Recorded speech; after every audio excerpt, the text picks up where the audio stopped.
Hello guys, అందరికీ నమస్కారం. ఇవాళ మనం చికెన్ దమ్ బిర్యానీ ఎలా వేసుకోవాలో చూసుకుందాం. ఒక దాకా తీసుకొని దానిలో ఒక లోటా వరకు సోనా మసూరి బియ్యం వేసుకుందాం. ఇంకొక లోటా వచ్చేసి బాస్మతి బియ్యం వేసుకుందాం. ఇంకో లోటా బాస్మతి బియ్యం వేసుకుందాం. దాన్ని ఇప్పుడు శుభ్రంగా కడిగేసుకొని పక్కన ఉంచేసి స్టవ్ ఆన్ చేసుకొని దాకా పెట్టుకొని దానిలో కొంచెం 2 టేబుల్ స్పూన్స్ వరకు ఆయిల్ వేసుకొని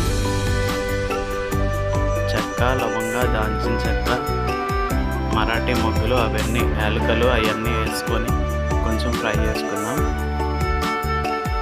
తర్వాత బిర్యానీ ఆకులు కూడా వేసి కొంచెం ఫ్రై చేసుకుందాము. ఇప్పుడు కొంచెం జీలకర్ర వేసుకొని అది కూడా కొంచెం ఫ్రై చేసుకుందాం. ఇదంతా బాగా ఫ్రై చేసుకోవాలి. నెక్స్ట్ దీనిలో వాటర్ పోసుకోవాలి.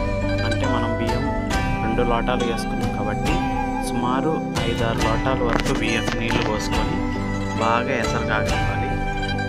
ఒక చెక్క నిమ్మకాయ కూడా పెట్టేసుకొని పక్క స్టవ్ మీద పెట్టేసుకుందాం. దానిలో పచ్చిమిర్చి,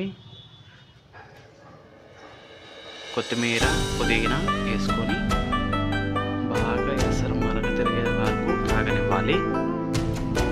అలా పెట్టి బాగా కాగనించుకోవాలి. ఆ తర్వాత బియ్యం వేసుకోవాలి. దానిలో ఇప్పుడు కొంచెం సాల్ట్, రాక్ సాల్ట్ కూడా వేసి పక్కన పెట్టుకోవాలి. ఇప్పుడు ఇంకో స్టవ్ వెలిగించుకొని దానిలో దమ్కి బిర్యానీ కుండ పెట్టుకొని దానిలో 2 టేబుల్ స్పూన్స్ 3 టేబుల్ స్పూన్స్ వరకు ఆయిల్ వేసి ఆనియన్స్ వేయాలి. ఆనియన్స్ కొంచెం ఫ్రై అయినాక ఫ్రై చేసుకోవాలి. తర్వాత దానిలో దాల్చిన చెక్క, లవంగాయలు అవన్నీ వేసుకొని కొంచెం ఫ్రై చేసుకుందాం. ఇప్పుడు టమాటా ముక్కలు కూడా వేసి ఫ్రై చేసుకుందాం. కొంచెం మగ్గనిచ్చాలి. టమాటా, పచ్చిమిర్చిని వేసి మగ్గనిద్దాం కొంచెం సేపు. తర్వాత ఆల్రెడీ మ్యారినేట్ చేసుకున్న చికెన్ని ఫ్రిడ్జ్లో పెట్టాను. 2 hours 1 hour లేదా పెట్టుకోవచ్చు. తీసుకొని దానిలో వేసేసుకొని కొంచెం మగ్గనిద్దాం. బాగా తిప్పుకోవాలి. నూనె పైన కింద మొత్తం అయ్యే వరకు ముక్క మగ్గాలి కాబట్టి బాగా చక్కగా కలుపుకోవాలి.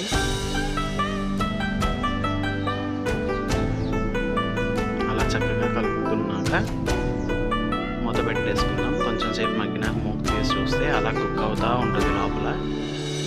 ఒకసారి చూద్దాం పీసు ఉడికిందా లేదా అనేది. ఇంకా ఉడకాలి.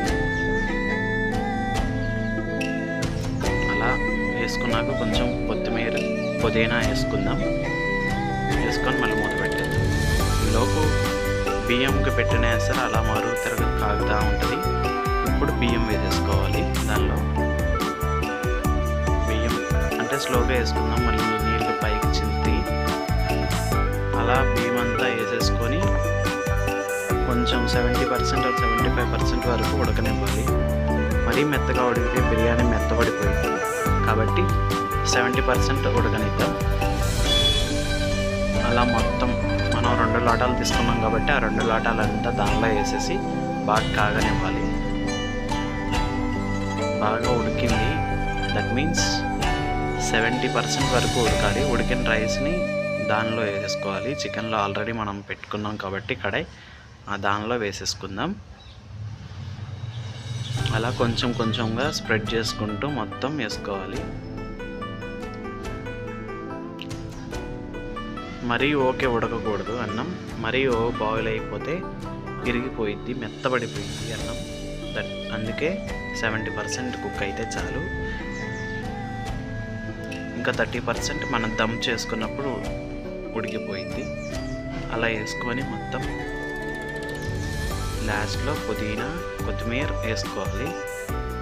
ఆల్రెడీ మనం కొంచెం గ్రేవీ బయటికి తీసాము. ఆ గ్రేవీని దానిలో వేసేసుకుందాం.